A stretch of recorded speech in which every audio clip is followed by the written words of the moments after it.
Hi, everybody. Welcome to the show. As you may or may not know, September is National Suicide Prevention Awareness Month.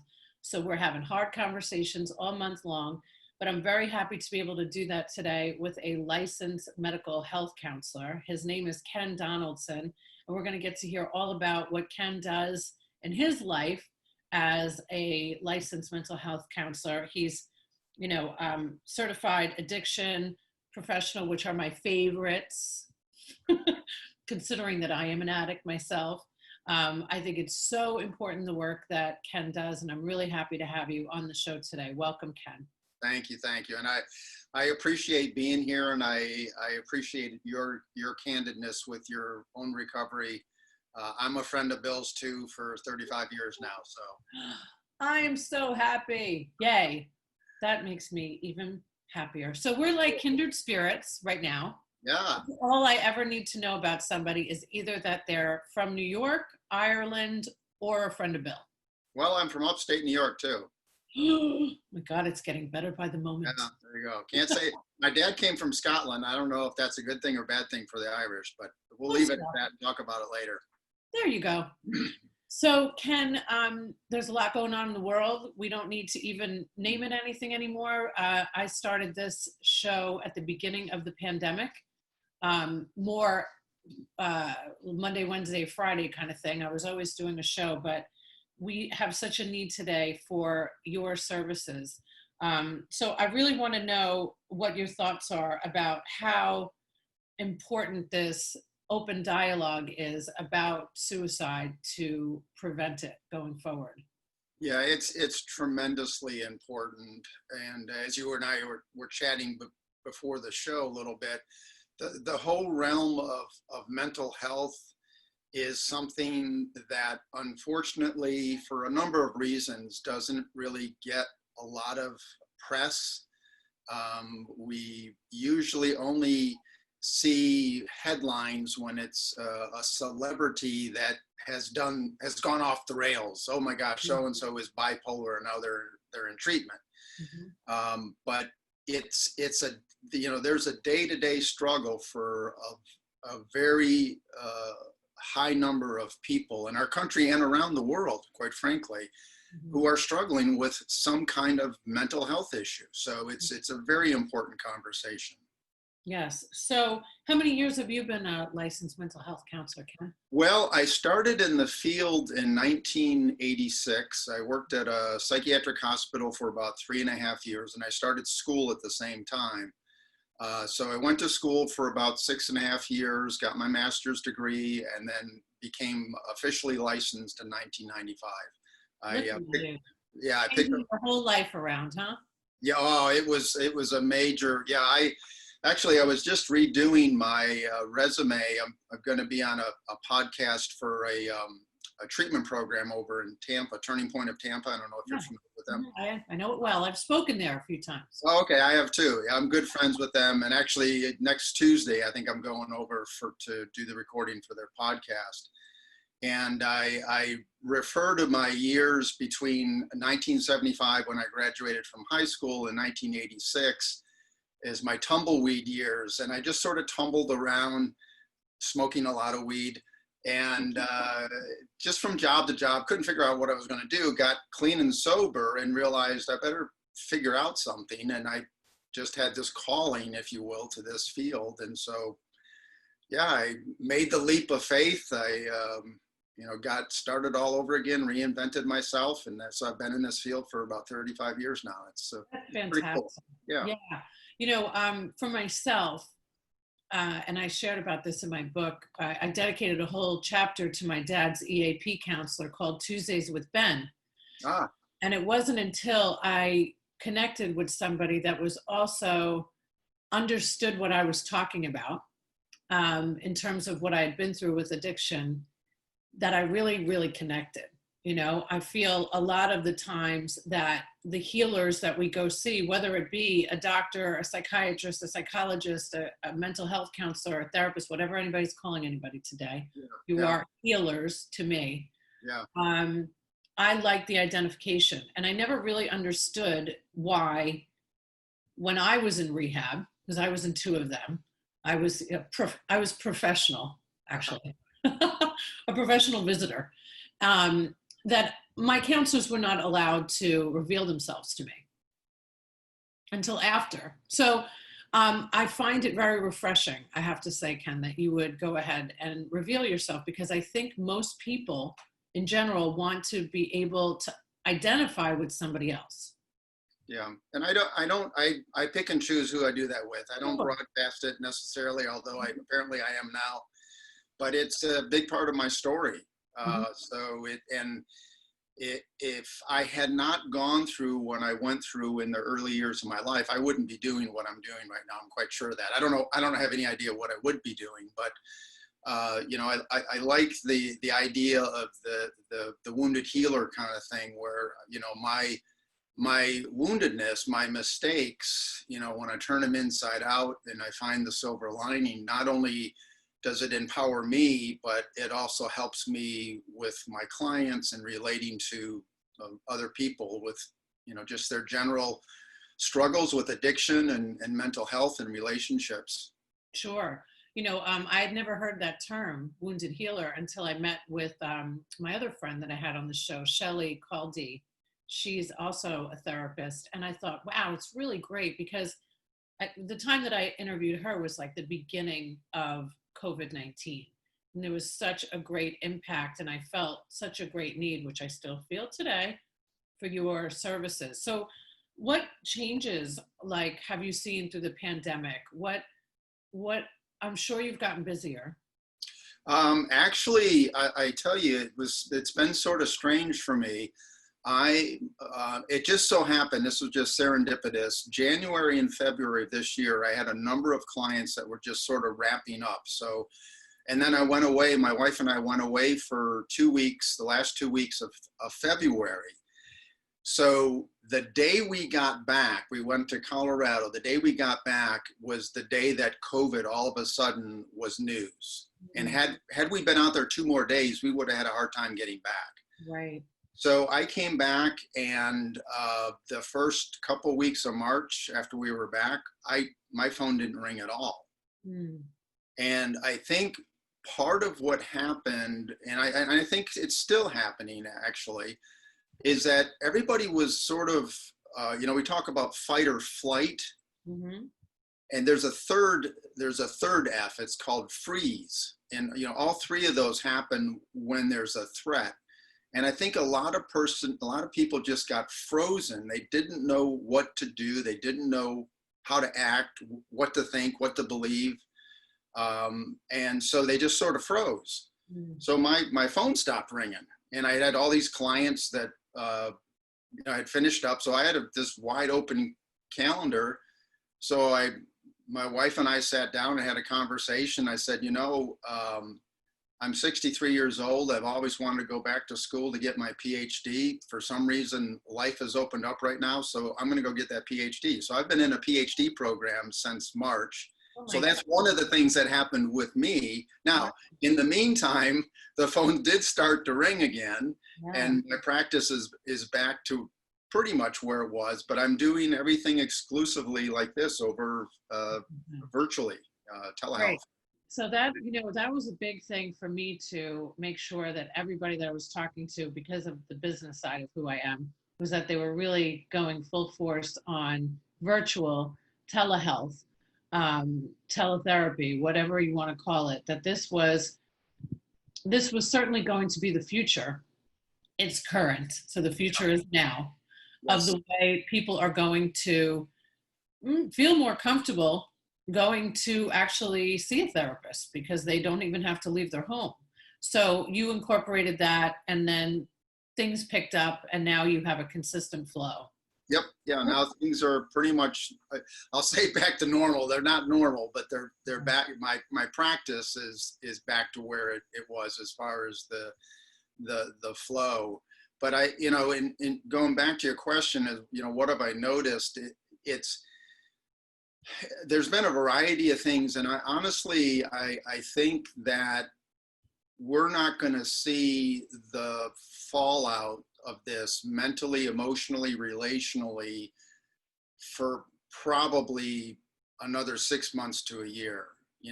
When they were talking about the second wave, to me, the second wave is going to be the mental health, emotional wellness, and relationship wave, that the fallout from this, that we don't, because everyone's staying home more, we don't really know what's going on at home. There's a lot of questions about, domestic violence. It's like the people at CASA, they all of a sudden their phone stopped ringing.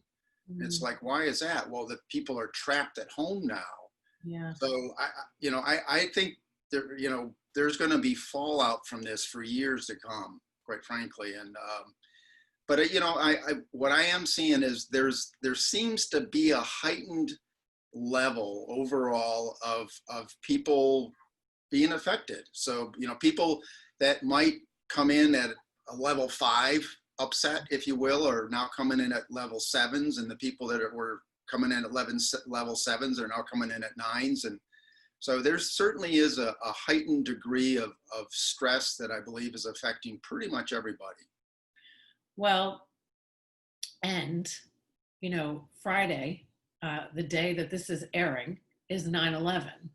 Yes. So there is a tremendous amount of pressure in our lives and stress in our lives and anxiety and a very somber time. Of course, being from New York myself, and I was there and lost a bunch of people, which many have, in 9/11. And then, when we were starting the pandemic, everybody comparing it to 9/11, which I would say infuriated me, if I'm being quite honest with you, because I didn't think it was anything like that. Although collectively, as a world, we felt a tragedy together.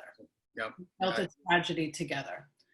So I would assume, because I get to speak to a lot of people in the medical industry, that the biggest stress, the biggest cause for somebody to reach out today has been anxiety. Have you seen like a group, whether that be seniors or maybe millennials, that are reaching out to you more than normal, or has it been a little variety? It's actually been a variety. I will say I have more 20 and 30-year-olds in my practice right now than I've ever had. And I don't know if that's just because of what's, COVID has triggered, or if that has, it's been trending down over the years. I've been seeing younger and younger people come in.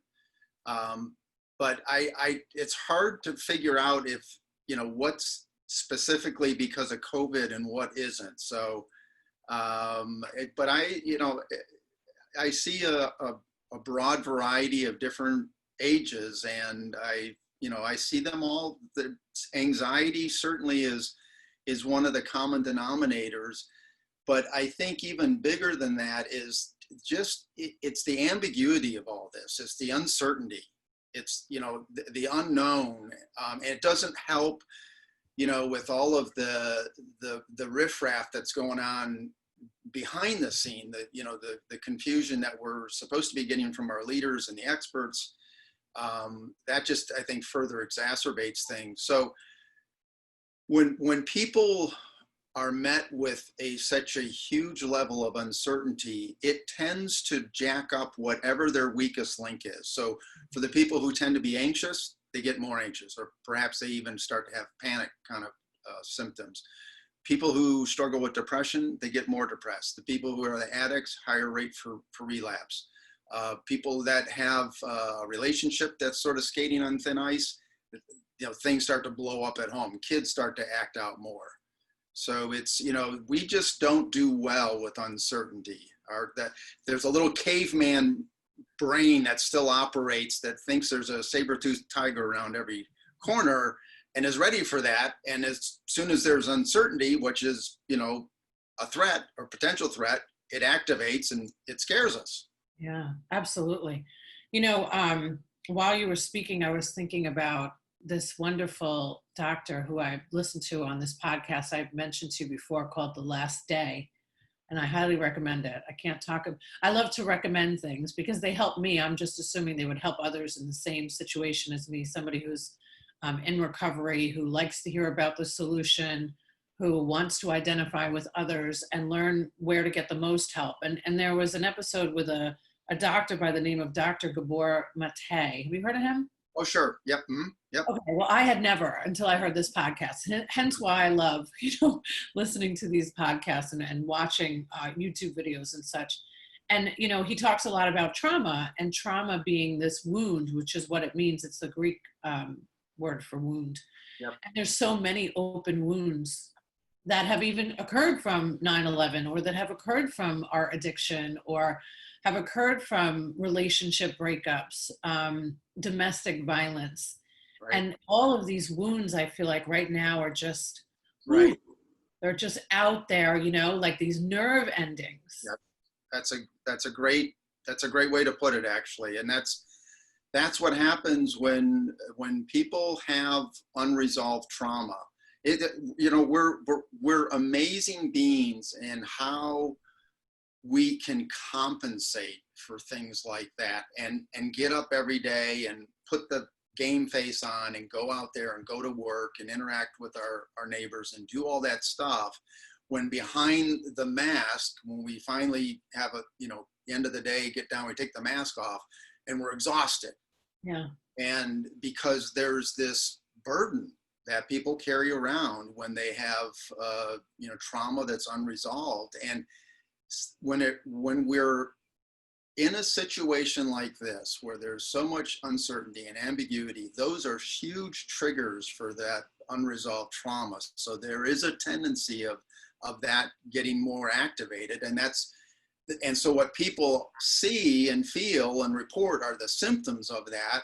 But they don't always connect it to, like, oh yeah, I have this thing that happened to me when I was 6 years old that I've just rationalized in my mind wasn't that bad or wasn't that big, when in fact it was huge. Totally. Yeah. Yeah. And, I was thinking about how I am very blessed. I would say you are very blessed in the sense that we have a community where to go when we're not. So in my opinion, everybody should be in therapy. Okay. Let me just make one thing clear. I look at people that are not in therapy as a little strange. I'm like, oh, you've never talked to somebody about what might be going on with you? You have the answers. Now I'm scared of you. So I like to turn the tables a little bit about what people might think about getting help, asking for help, getting therapy. I have done all of it, and then some, because I realized that the only way that even I could help somebody today on this podcast is that I'm working on me. Right. It is very comforting knowing I am talking to a therapist who has done work on himself. Yes. Because the scariest thing that I see, somebody that is inside of the medical industry, is to watch leaders who have unresolved issues trying to help others. So I generally don't speak in black and white terms, but go for it, Ken. I am. But we spoke before about the wounded healer, which, by the way, there's a little bit of controversy about that languaging. I'm happy to talk to you about it after the show sometime, but I'm still stand on it. And then there's the unhealed wounder. Yeah. And you see them, and they're, people who clearly have not, worked through whatever it was, and now they're projecting it, unfortunately, sometimes with their clients and patients, but more times than not, the people they work with, the organizations or agencies that they're part of. End up working with a lot of nurses over the years, and I hear these really horrific doctor stories, and I'm not picking on doctors, not by any means. There's a lot of really great doctors out there. And yet there are doctors that have a reputation of just, sort of being a little bit on the narcissistic side and sort of mean. And you think? Yeah, a little bit. Yeah. Yes. Well, Ken, I really understand that. This is why I bring this topic up, because I really believe that people need to do their homework way more than they're doing. I would look anybody up and do an interview with them, whether they're going to be my therapist, my primary care, my dentist, especially a relationship expert, right? Who are the people that are helping us? It's very important, Ken. I'm so glad that you brought that up because being somebody that sees I've run big industries in the medical world, and then I've now been 7 years on my own helping doctors, and I go in and help to restructure. And what I see are wounded humans all over the place. So it's so important, right? And I'll make one more point about that. That's why I'm so glad that you have the courage, I would say, to even talk about being a wounded healer, because I didn't write this book until I was 25 years sober. I will speak for myself here, to be very transparent, that I was a sick little puppy, I would say, in the first 10 years of my own recovery. Sure. I was certainly better than I was before. Yep. But I was not a great boss. I was not a great leader because I still had so much work to do on myself. Yeah. And whatever, just like you mentioned, we don't work out in ourselves, we are going to project in other worlds. So I appreciate you saying that. Yeah, I often tell people that I share being clean and sober. I tell them that I'm clean and mostly sober. And what I mean by that is that for me, and I just have sort of taken a different approach to what the definition of sobriety is it's much more about emotional sobriety. And so, it's easy, quote unquote, to be abstinent, to stop. It's hard to be sober, meaning showing up, doing the work, healing the wounds, learning how to be an adult, acting right. It's like changing everything about yourself. It is. And embracing the fact that I'm always have been and always will be a work in progress. And that's okay. That's part of my chronic and terminal humanness. Thank God. Yes. Yeah. For people watching that might think that this can't happen to them, that they will not be a part of either suffering their own depression or, I remember in the middle of the pandemic with the New York physician that took her own life. Yes. And there have been many since. How shocking that was. It is very, yes, shocking, and so not shocking at the same time. Yeah. Because these people are not having these conversations. Yeah. And I don't know that. Okay. That is a bad assumption, actually. Maybe she was. Yeah. We don't know. There's something interesting. I do a fair amount, or have done a fair amount of professional speaking, and I was talking about mood disorders to a group one time, and I asked them, there was about 100 people in the room, and I said, how many of you, by show of hands, personally know somebody who's been murdered? And there was, I think, 4 or 5, maybe 6 people that raised their hand. And then I said, okay, put your hands down. How many of you have personally known somebody who has suicided? And about half the room raised their hand. And yet the murders make the headlines and the suicides don't. And again, I'm not, raging on media. It's just our priorities are backwards. And it's conversations like this that you and I are having, I think, that are going to, be part of making a difference. And I have to say as many times as possible that, I attempted suicide in my first year of recovery. I wasn't high. I wasn't drunk. I wouldn't say I was sober. Yeah. But I would say that I did not have any substances in my body. Yeah. So, and 26 years later, there is a lot of hope out there for everybody. You can get better, but the first thing to do is to reach out and ask for help, right? Yeah, it is. And it's, it's asking for help. And it's also, as, a lay person,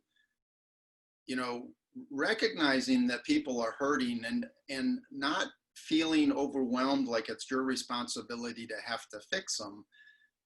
And so don't try to fix them, but don't ignore them, but listen to them, sit with them, and just try to be empathetic. And that's, I think, if there was one prescription I could write for everybody, it would be learn how to become an empathetic, active listener. The world needs that. Oh, amen.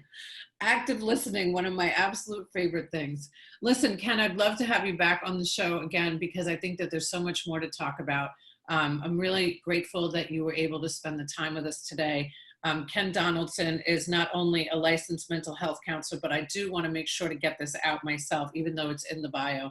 You know, most people don't read that stuff, right, Ken? You are a certified master addiction counselor, board certified addiction professionalist. I love that you're a hypnotherapist. Okay. I'm certified master relationship coach, happily married. Yep. Because that would be a question for me.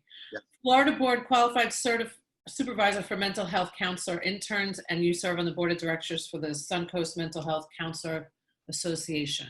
And also the author of the book, Marry Yourself First. Well, can we get it on Amazon? Maybe we can swap books. That would be great. Okay. Can they purchase it on Amazon? I'll put one in the mail to you, and you can put one in the mail to me. I can't wait. I'm going to email my address to you. Thank you so much, Ken, for being here today. It's been a pleasure. Thank you for all you do. All right. Take care. Bye. Bye-bye. So don't forget, if you mention that you have seen the show or listened to the podcast, Thai Technology, 3 months for free.